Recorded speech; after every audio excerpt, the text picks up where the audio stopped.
Somos estudiantes de la carrera de Ingeniería Civil y Ambiental de la Universidad Católica Santo Toribio de Mogrovejo, y este video es un trabajo aplicativo del curso de Dinámica, asignatura a cargo del ingeniero Juan Víctor Aguirre Mendoza, y el tema de hoy es cinética de una partícula, impulso y cantidad de movimiento.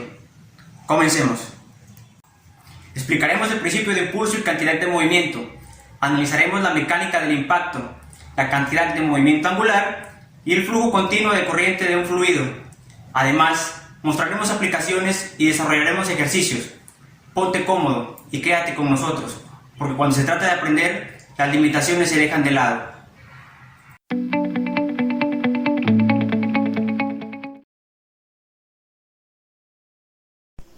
Bueno, hola, ¿qué tal? Mi nombre es Jesús Alberto Díaz Alarcón y voy a explicar por el principio de impulso y cantidad de movimiento lineal. Para el siguiente principio se usa la siguiente fórmula, que es la sumatoria de fuerzas es igual a la masa por aceleración, y es igual a masa, aceleración se representa por su derivada de la velocidad respecto al tiempo. El dt pasa a multiplicar y se integra respecto al tiempo y respecto a la velocidad, y nos saldría que la sumatoria es igual a la integral de T1 a T2 de la fuerza por dt, que es igual a masa por velocidad 2 menos masa por velocidad 1.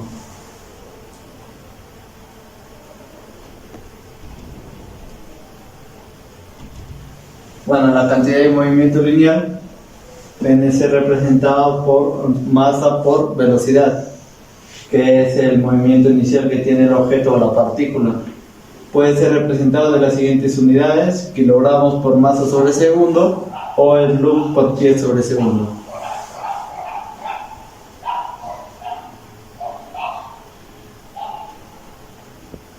Impulso lineal viene a ser representado por la fórmula impulso es igual a la integral de la fuerza. Tenemos dos fórmulas: cuando una fuerza es constante o una fuerza es variable. Cuando la fuerza es constante, el T1 y el T2 son estables, entonces al integrar tenemos que la fuerza constante, el impulso es igual a la fuerza constante por T2 menos T1. En cambio, cuando una fuerza es variable, el T1 y el T2 no son estables, entonces se representa por T.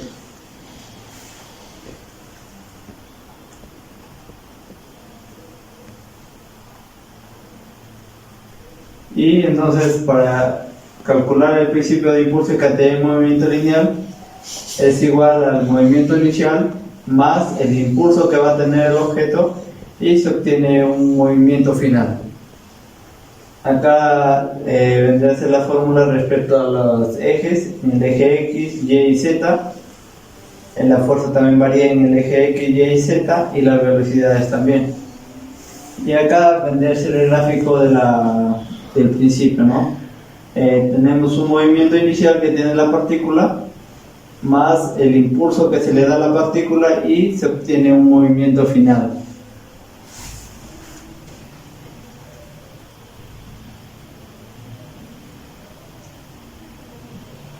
Bueno, para el siguiente tema es el principio de impulso, cantidad de movimientos lineales para un sistema de partículas. Entonces, se toma la misma fórmula anteriormente, solo que se agrega una sumatoria de masa por la velocidad, derivada de la velocidad respecto al tiempo. ¿Por qué la sumatoria? Porque ya son más de una masa y más de una velocidad.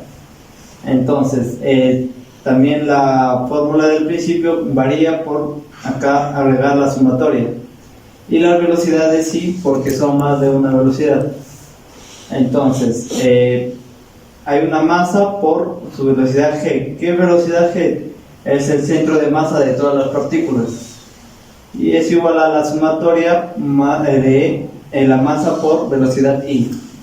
Entonces, el i, que son la cantidad de partículas, se cambia por un g, que es el centro de masa, y se obtiene la siguiente fórmula: masa por velocidad g de 1 más la sumatoria de la integral del T1 a T2 de la fuerza I, que son más de una fuerza, por su diferencial de tiempo, es igual a masa por velocidad g2.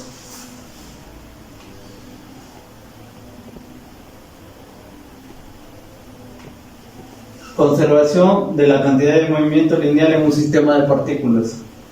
Entonces, para un sistema de partículas, la sumatoria de la masa I, velocidad I1, es igual a la sumatoria de la masa I de la velocidad 2, que es la segunda partícula. Y como ya hemos visto anteriormente, el MI y el BI se cambia por el PG de la primera partícula, que vimos que es el centro de masa, es igual a BG2 de la segunda partícula. Para el ejemplo más claro, acá se tiene dos partículas que tienen una fuerza constante de cada uno, su masa de diferentes masas, y el P, que es la masa por velocidad, también es diferente. Pero al final obtenemos que la fuerza del 12, que es de esta partícula, es igual a la misma fuerza de la segunda partícula.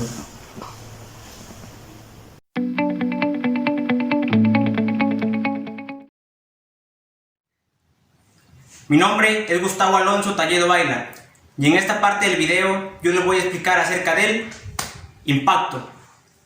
Un impacto es una colisión, es un choque entre dos cuerpos durante un tiempo relativamente corto. Durante este tiempo van a surgir fuerzas, a las cuales denominamos impulsadoras. Vamos a tener dos tipos de impacto, un impacto central y un impacto oblicuo. Un impacto central se da cuando la dirección de los centros de masa de las partículas va a lo largo de una línea de impacto, tal como podemos observar en la siguiente diapositiva.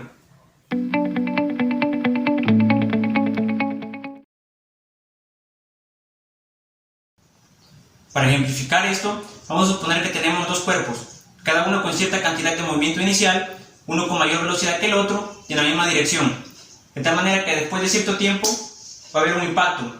Durante este impacto van a surgir impulsos, a los cuales denominamos impulsos de deformación. Este cuerpo va a ejercer impulsos de deformación sobre este cuerpo y viceversa. Estos impulsos son iguales pero opuestos. Cuando surgen estos impulsos, va a haber un tiempo que vamos a llegar a una deformación máxima. Y en esta parte, ambas partículas van a tener la misma velocidad. Y después de un tiempo, van a surgir impulsos, pero estos impulsos se denominan impulsos de restitución, los cuales, igual que los impulsos de deformación, van a ser iguales pero opuestos.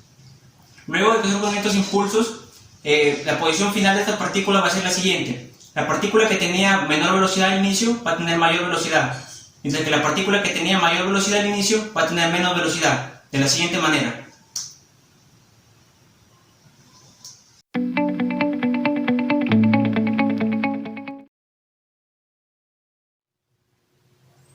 Durante la colisión, los impulsos internos de deformación y restitución se cancelan. Por lo tanto, tendríamos que los impulsos que genera la partícula A sobre la partícula B más los impulsos que genera la partícula B sobre la partícula A va a ser igual a 0. Anteriormente ya habíamos mencionado que los impulsos se pueden expresar matemáticamente como la integral de la fuerza por el diferencial de tiempo, y que esto iba a ser igual a la cantidad de movimiento final de la partícula menos la cantidad de movimiento inicial de la partícula, de la siguiente manera. Luego, al sumar ambas ecuaciones, obtendríamos que la suma de los impulsos va a ser igual a 0, y al sumar los otros dos miembros que nos resultan de las ecuaciones, al agruparlas y luego despejarlas, obtendríamos que la cantidad de movimiento final en un sistema se conserva, puesto que las cantidades de movimiento iniciales de ambas partículas va a ser igual a las cantidades de movimiento finales de ambas partículas. Y obtendríamos lo siguiente.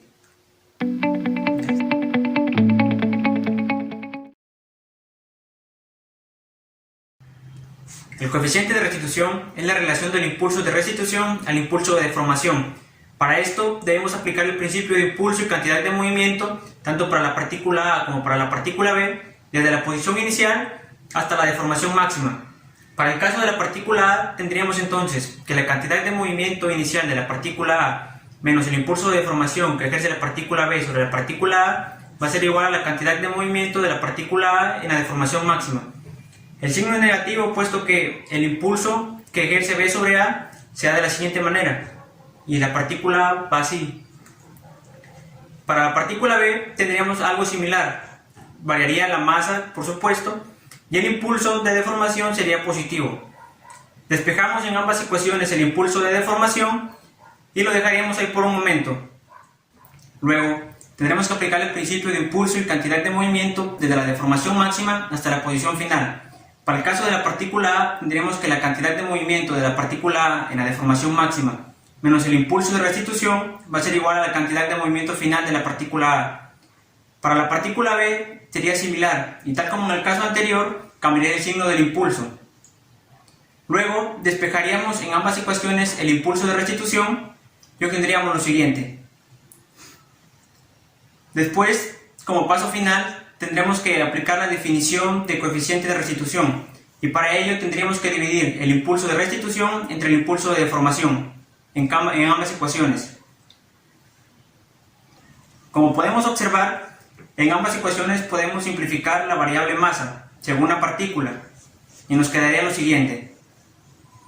Y después tendríamos que la velocidad es la misma en la deformación máxima tanto para la partícula A como para la partícula B. Por lo tanto, podríamos despejarla y luego al igualar ambas ecuaciones tendríamos que el coeficiente de restitución va a ser igual a la velocidad final de la partícula B menos la velocidad final de la partícula A sobre la velocidad inicial de la partícula A menos la velocidad inicial de la partícula B, lo cual nos va a ser muy útil para resolver problemas. El coeficiente de restitución, por lo general, se va a encontrar en un intervalo entre 0 y 1. Según esto, vamos a tener dos tipos de impacto. Un impacto elástico cuando es igual a 1 y un impacto plástico o inelástico cuando es igual a 0. Para el primer caso, el impulso de restitución va a ser igual al impulso de deformación. Por lo tanto, no hay pérdida de energía, se conserva. Aunque esto en la práctica no se va a poder evidenciar. Para el segundo caso, el impulso de restitución va a ser nulo, no hay. Por lo tanto, la pérdida de energía es máxima. Por lo tanto, el movimiento final de ambas partículas va a ser que van a estar en contacto, se van a acoplar y van a tener la misma velocidad. Algo que quiero agregar aquí es que no podemos aplicar el principio de trabajo y energía para los problemas de impacto, puesto que no podemos saber cómo se desplazan las fuerzas internas, pero sí lo podemos aplicar antes del impacto para calcular las velocidades. Por ejemplo, donde T es igual a la energía cinética y V es igual a la energía potencial. Además, si queremos calcular la pérdida de energía en un sistema, lo haremos mediante la diferencia de energía cinética entre las partículas.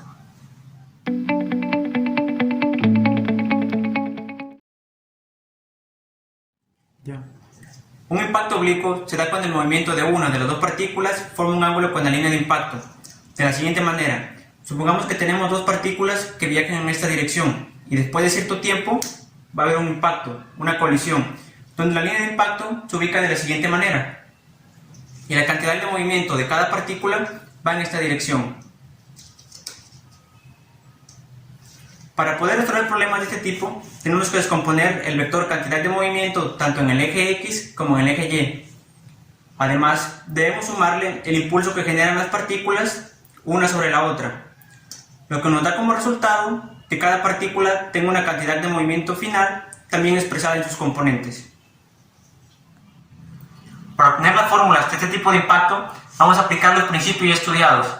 En el eje X decimos que la cantidad de movimiento de un sistema se conserva.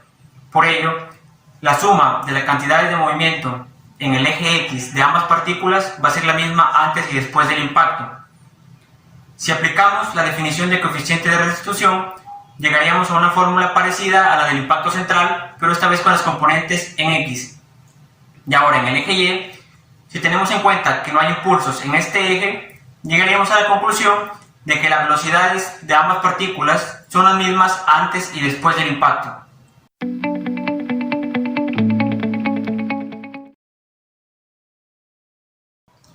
La cantidad de movimiento angular se define como el momento de la cantidad de movimiento lineal de una partícula con respecto a un punto de referencia. Para la formulación escalar, observemos la siguiente imagen. El movimiento de la partícula se realiza en un plano bidimensional, donde el momento, es decir, la cantidad de movimiento angular, viene a estar dado por el producto entre la distancia perpendicular que parte del origen hasta la línea de acción del vector por la cantidad de movimiento. Y la dirección de este vector viene a estar dado por la regla de la mano derecha, de la siguiente manera. Para la formulación vectorial, observemos que el movimiento es en 3 dimensiones y la cantidad de movimiento angular viene a estar dada por el producto cruz del vector posición que va desde O hasta la partícula y el vector cantidad de movimiento. y su dirección va a ser perpendicular al plano que contiene el vector posición y a la cantidad de movimiento. El producto vectorial lo calcularemos mediante el siguiente determinante.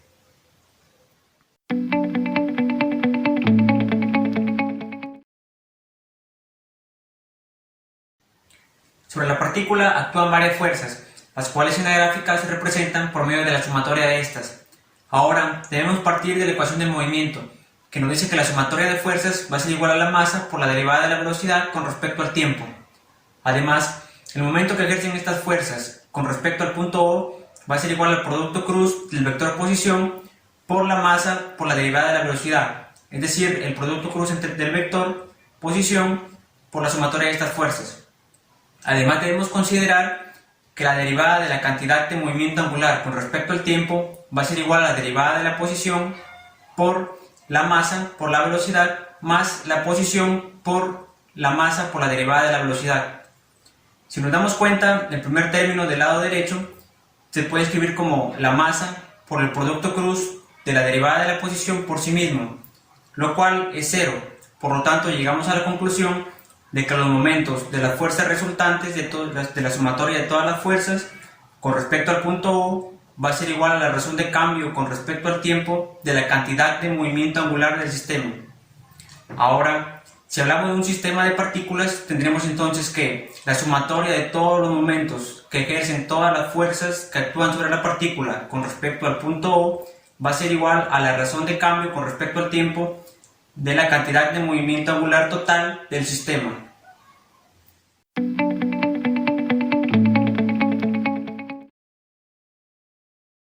Hasta aquí se han limitado los principios de impulso y cantidad de movimiento a un sistema de partículas contenidas dentro de un volumen cerrado. Aplicaremos el principio de impulso y cantidad de movimiento al flujo de masa constante de partículas de un fluido que entran y salen de un volumen de control. Este volumen se define como una región en el espacio donde partículas de fluido pueden fluir hacia adentro o hacia afuera de ellas. Consideraremos el flujo continuo de una corriente de fluido como se muestra en la siguiente figura, que circula a través de un tubo. La región dentro del tubo y sus aberturas se considerarán como el volumen de control. Como se indica en la siguiente figura, una pequeña cantidad de flujo de masa D sub m está a punto de entrar al volumen de control por la abertura a una velocidad v sub a en el instante t. Como el flujo se considera continuo en el instante t más dt, la misma cantidad de fluido saldrá del volumen de control por la abertura B a una velocidad v sub b. Las cantidades de movimiento de fluido que entran y salen del volumen de control son por consiguientes dm por v sub a y dm por v sub b, como se muestra en la figura. Además, durante el instante de t, la cantidad de movimiento de masa de un fluido dentro del volumen de control permanece constante y se denota como mb. La fuerza externa resultante ejercida en el volumen de control produce el impulso sumatoria de fuerza dt. Si aplicamos el principio de impulso y cantidad de movimiento lineales, tenemos dm por v sub a más mb más la sumatoria de fuerzas dt es igual a dm por v sub b más mb. Como se muestra en la figura, si r, ra y rb son vectores de posición medio en el punto O, a los centros geométricos del volumen de control y a las aberturas en A y B. Entonces el principio de impulso y cantidad de movimiento con respecto al punto O se vuelve. Si dividimos ambos lados de las dos ecuaciones anteriores entre dt, tendremos la primera ecuación, que sería la sumatoria de fuerzas. La sumatoria de fuerzas será igual a la diferencial de m sobre la diferencial de t por la velocidad de b menos la velocidad de a. Y la segunda ecuación que sería la sumatoria de momentos. Sumatoria de momentos en O será igual a la diferencial de M sobre la diferencial de T por la resultante en B por la velocidad de B menos la resultante en A por la velocidad de A. El término diferencial de M sobre diferencial de T se llamará el flujo de masa. Indica la cantidad constante de fluido que se dirige hacia adentro o hacia afuera del volumen de control por unidad de tiempo. Si las áreas de sección transversal y densidades del fluido a la entrada de A son área de A y densidades de A, y a la salida de B, área de B y densidades de B, como se muestra en la figura, entonces para un fluido incompresible la continuidad de masa requiere que, por tanto, durante el instante de t, como velocidad de A es igual ds sub A sobre dt y la velocidad de B es igual a ds de B sobre dt, tenemos dm sobre dt igual a la densidad de A por la velocidad de A por el área de A, igual a la densidad de B por la velocidad de B por el área de B. dm sobre dt es igual a la densidad por la velocidad por A igual a la densidad por el caudal.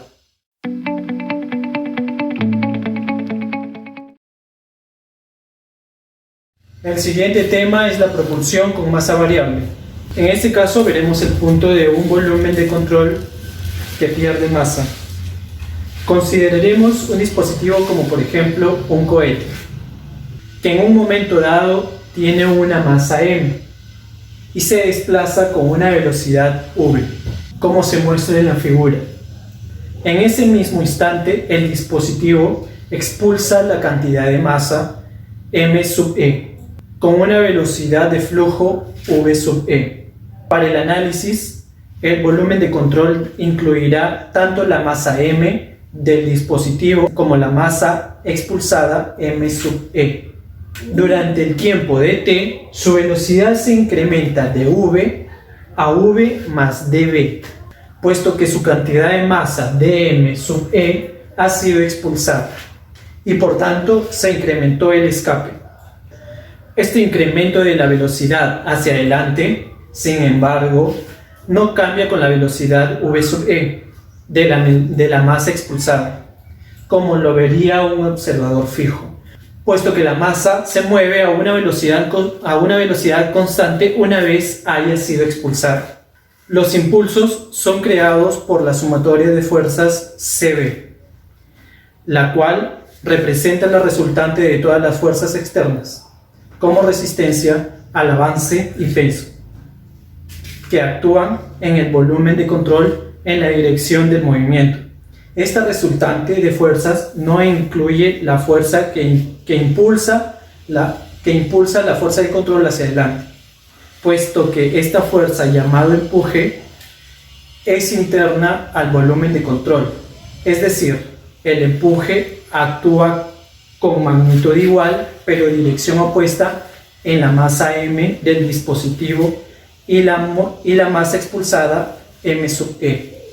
Al aplicar el principio de impulso y cantidad de movimiento al volumen de control como se muestra en la figura, tenemos todas las sumatorias que vayan hacia la derecha se considerarán positivos. Entonces,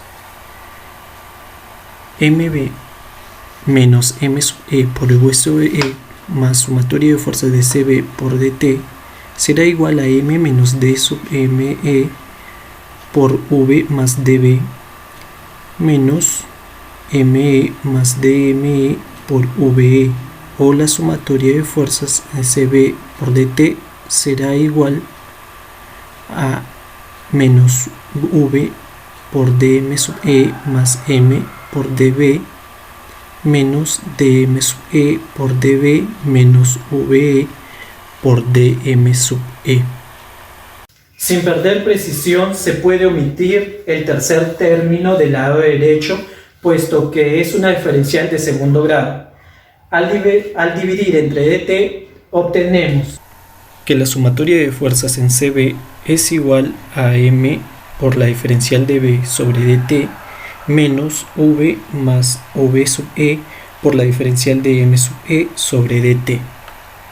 La velocidad del dispositivo vista por un observador que se mueve junto con las partículas de la masa expulsada es V de E es igual a V más V sub E. Por tanto, el resultado final se puede escribir como sumatoria de fuerzas en CB es igual a M por la diferencial de B sobre dt menos V de E por la diferencial de M sub E sobre dt. Aquí el término dm sub E sobre diferencial de T representa la tasa a la cual se expulsará la masa. Ilustraremos una aplicación de la ecuación 4.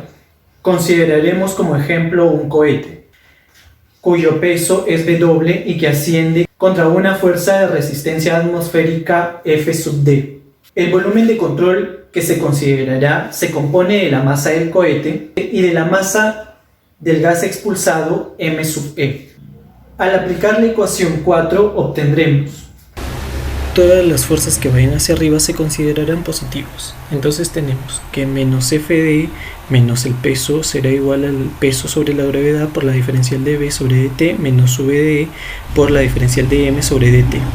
El último término de esta ecuación representa el empuje T que el escape del motor ejerce en el cohete. Si reconocemos que diferencial de B sobre diferencial de T es igual a entonces podremos escribir tenemos que el empuje menos la resistencia atmosférica menos el peso será igual al peso sobre la gravedad por A. Un volumen de control que gana masa. Un objeto como un cucharón o una pala pueden ganar masa mientras se mueven adelante. Por ejemplo, el dispositivo que se muestra en la siguiente figura tiene una masa m y se mueve hacia adelante con una velocidad v. En este momento, el dispositivo recopila una corriente de partículas m de masa m sub i. La velocidad del flujo v sub i de esta masa inyectada es constante e independiente de la velocidad v, de modo que v es mayor que v sub i.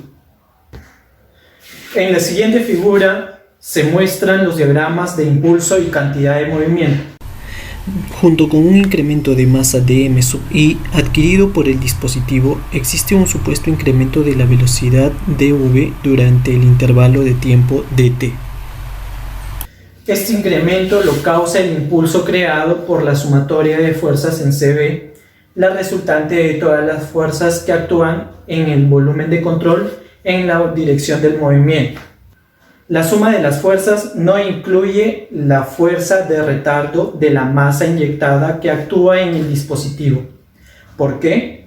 Al aplicar el principio de impulso y cantidad de movimiento al volumen de control tenemos que mv más m sub i por vi más la sumatoria de fuerzas en cb por dt será igual a m más dm sub i por v más dv más m sub i menos dm sub i por vi.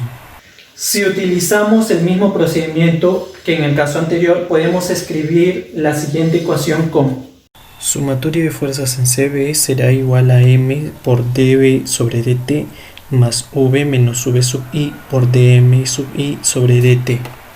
Como la velocidad del dispositivo vista por un observador que se mueve junto con las partículas de la masa inyectada es v d sub i es igual a v menos v sub i.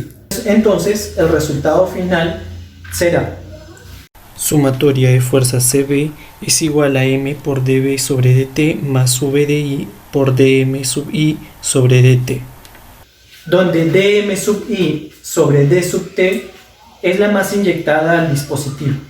El último término de esta ecuación representa la magnitud de la fuerza R que la masa inyectada ejerce en el dispositivo, como se muestra en la figura.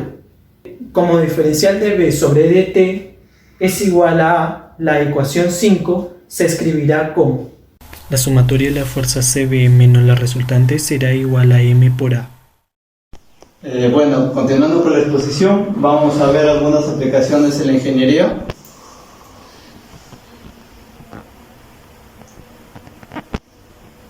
Como primer punto tenemos el hidráulica. Cuando en el principio del momentum se ve que el caudal del río o el movimiento del río está en una velocidad constante, ¿no? Y acá al estrecharlo se convierte en cambia, que es el impulso, cambia de velocidad.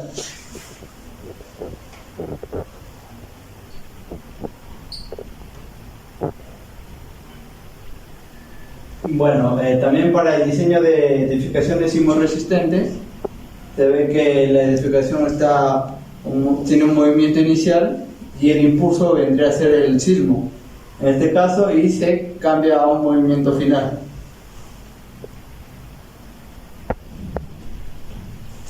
También en el caso para conocer el fundamento de la propulsión y determinar el impulso, también tenemos acá en un cohete o una nave espacial. Está en un movimiento inicial, que en este caso vendría a ser cero, y los cohetes le dan un impulso y un movimiento secundario, un movimiento final. Bueno, vamos a pasar a los ejercicios, ¿no? Bueno, como ejercicio 1 tenemos un jump-jet de 12 mg capaz de despegar verticalmente desde la cubierta de un buque. Si sus turborreactores ejercen una fuerza vertical constante de 150 kN en el avión, determina su velocidad y qué tan alto sube en el tiempo 6 segundos a partir del punto de reposo. Ignore la pérdida de combustible durante el despegue. Bueno, acá aplicamos el principio del impulso de cantidad y movimiento lineal de la fórmula que ya hemos visto anteriormente. Sería 0 más 150, que vendría a ser la fuerza, por 10 a la 3, como está en kilonewtons, por 6, que vendría a ser el tiempo, menos 12, que vendría a ser la masa, por 10 a la 3, por su gravedad, por el tiempo. Es igual a la masa, 12 por 10 a la 3, por su velocidad. Y nos vendría a ser el resultado de la velocidad 16.14 metros sobre segundo. Para calcular la aceleración se usa la fórmula velocidad final es igual a la velocidad inicial más aceleración por tiempo. Velocidad ya lo tenemos, velocidad inicial como está en reposo de 0 más aceleración por el tiempo que vendría a ser 6 segundos. Y su aceleración nos sale 2.69 metros sobre segundo cuadrado. También nos piden y qué tan alto sube. Para calcular la altura sería la posición final es igual a la posición inicial más velocidad inicial por el tiempo más un medio por aceleración por el tiempo al cuadrado.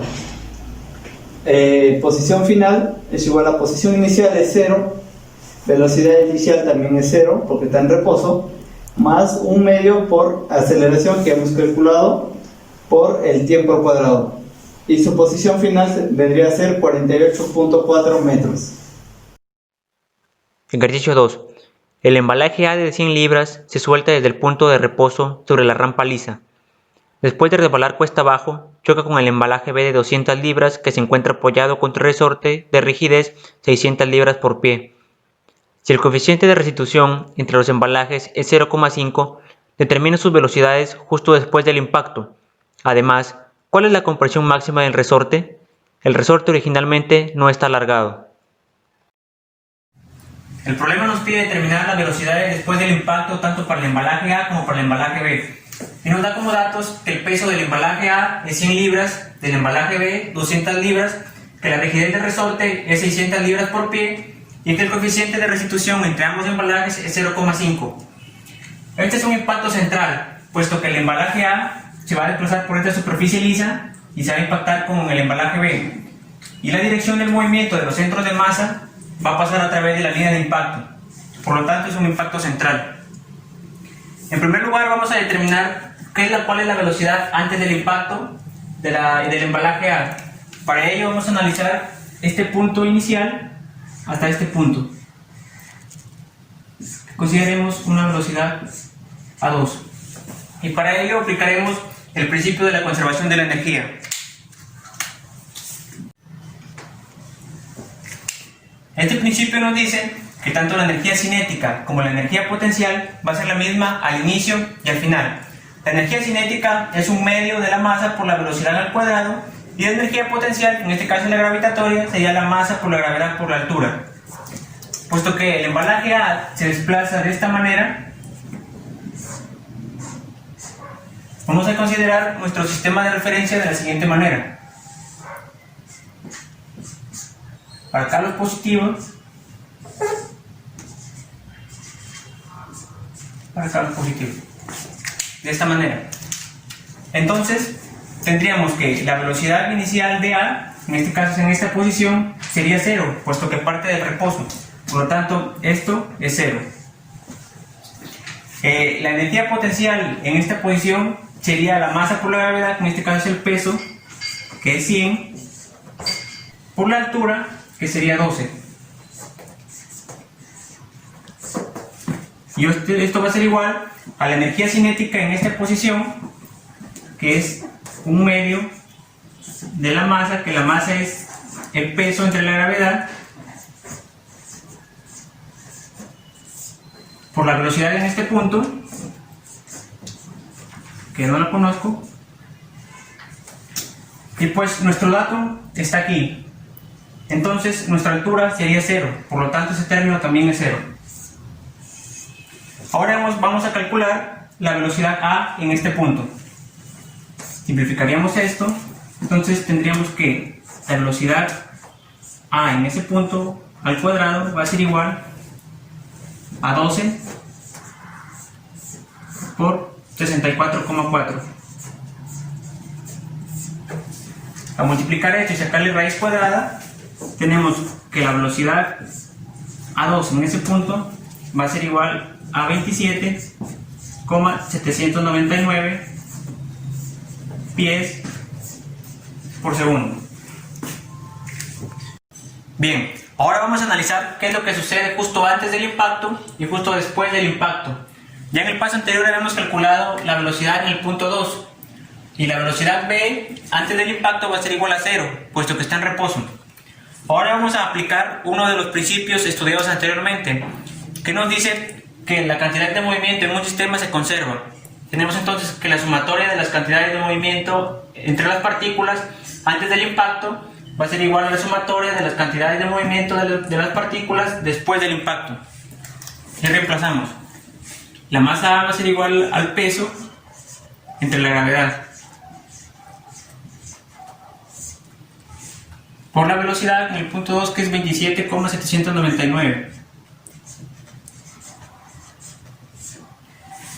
Puesto que la velocidad inicial es 0, este término se hace 0. Y esto va a ser igual a la masa A, que es 100 sobre 32,2,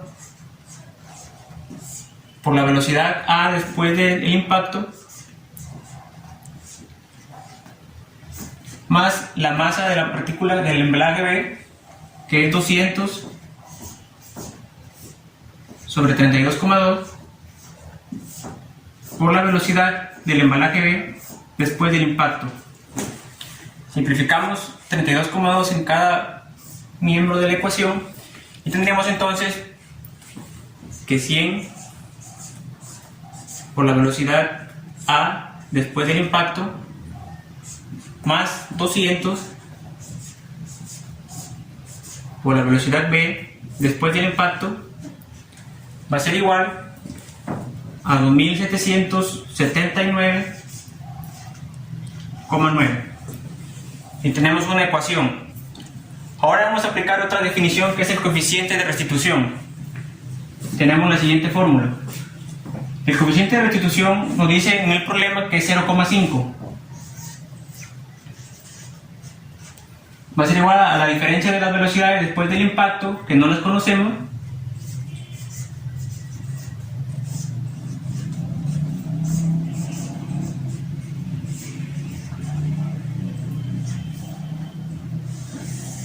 y esto va a estar dividido entre la velocidad A antes del impacto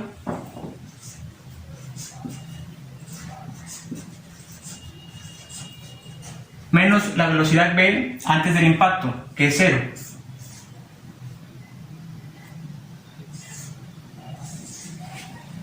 Por lo tanto, tendríamos que la velocidad v después del impacto menos la velocidad a después del impacto va a ser igual a 0,5 por 27,799, lo que resulta 13,9.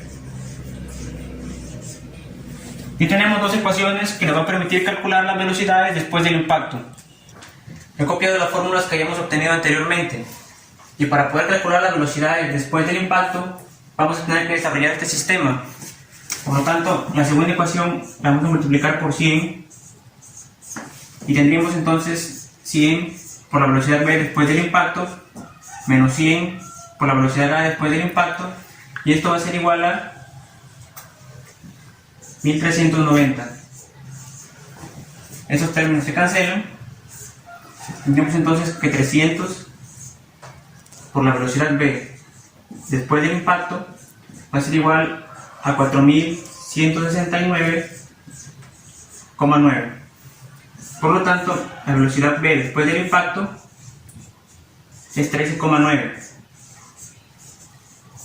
pies por segundo. Si reemplazamos este valor en cualquiera de estas dos ecuaciones, vamos a obtener que la velocidad a después del impacto es igual a 0. Y esto es lo que nos pide el problema. Por lo tanto, la velocidad a después del impacto es 0 y la velocidad v después del impacto es 13,9 pies por segundo. El problema también nos pide hallar la compresión máxima del resorte si inicialmente no está alargado.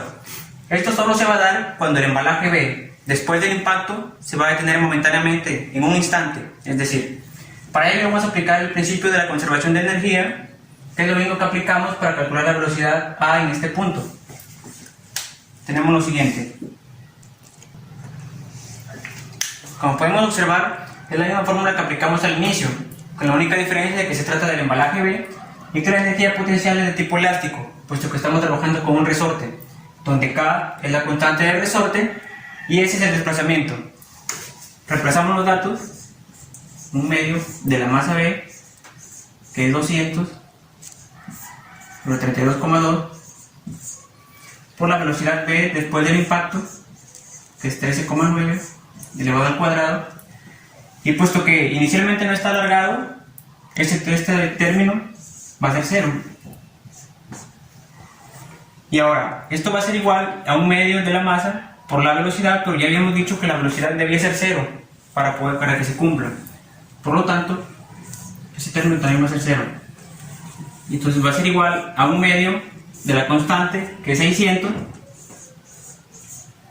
por el desplazamiento máximo al cuadrado. Resolvemos entonces, simplificamos un medio, 600 a 1, a 3. Entonces tenemos que el desplazamiento máximo al cuadrado va a ser igual a 13,9 al cuadrado sobre 32,2 por 3, que es 96,6. Por lo tanto, el desplazamiento máximo va a ser igual a 1.41. ¿En qué unidades? Pies. Y esta sería la solución del problema. En el siguiente ejercicio determinaremos los componentes de reacción que la junta A fija al tubo ejerce en el codo de la figura siguiente. Teniendo los datos ya en el ejercicio, procederemos al desarrollo. Procederemos primero a hacer nuestro diagrama cinemático.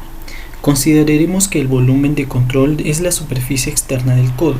Con un sistema de coordenadas inercial fijo, la velocidad de flujo en A y B y la velocidad de flujo de masa se calculan con la ecuación 3. Como la densidad de agua es constante, el caudal en A será igual al caudal en B igual al caudal. Por consiguiente tenemos que dm sobre dt es igual a la densidad del agua por el caudal igual a 1000 por 0.2, que será igual a 200 kilogramos por segundo. Entonces la velocidad en B será igual al caudal sobre el área de B. Eso es igual a 0.2 metros sobre el área, que sería pi por 0.5 metros, que es el radio. Eso nos da un igual de 25.46 metros por segundo. Y la velocidad en A será igual al caudal sobre el área de A. Ese es igual a 0.2 sobre pi por el radio, que es 0.1 al cuadrado, y eso nos da un total de 6.37 metros por segundo. Nuestro segundo paso será el diagrama de cuerpo libre. Como se muestra en el diagrama de cuerpo libre del volumen de codo en la figura, la conexión fija en A ejerce un momento de par resultante M sub O y con componentes de fuerzas F sub X y F sub Y en el codo.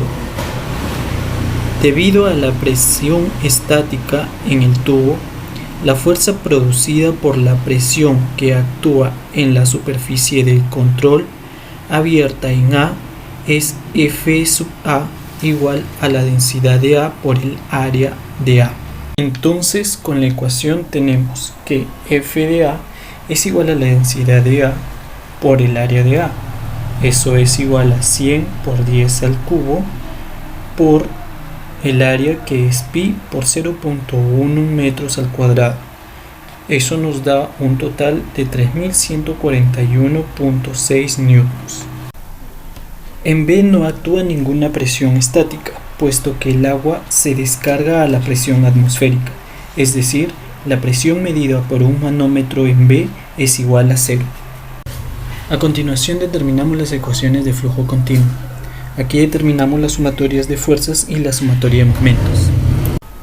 Entonces tenemos que la sumatoria de fuerzas en X tenemos a menos F de X más 3141.6 newtons, que será igual a 200 kilogramos por segundo por 0 menos 6.37 metros por segundo. Eso nos da un total de 4.41 kilonewtons en las fuerzas X. Y las sumatorias de fuerzas en Y tenemos que menos F de Y menos 20 por 9.81, que es la gravedad, es igual a 200 por menos 25.46 menos 0. Eso nos da un total de 4.90 en el eje Y. Si sumamos los momentos con respecto al punto O, como se muestra en la figura, entonces F de X y F de Y y la presión estática FA se eliminan, así como el momento de la cantidad de movimiento del agua que entra por A. Entonces tendremos que momento en O más 20 por 9.81 por 0.125 será igual a 200 por 0.3 por 25.46 menos 0. Eso nos da un total de 1.50 kilonewtons por metro. Y así es como se resolvería nuestro ejercicio.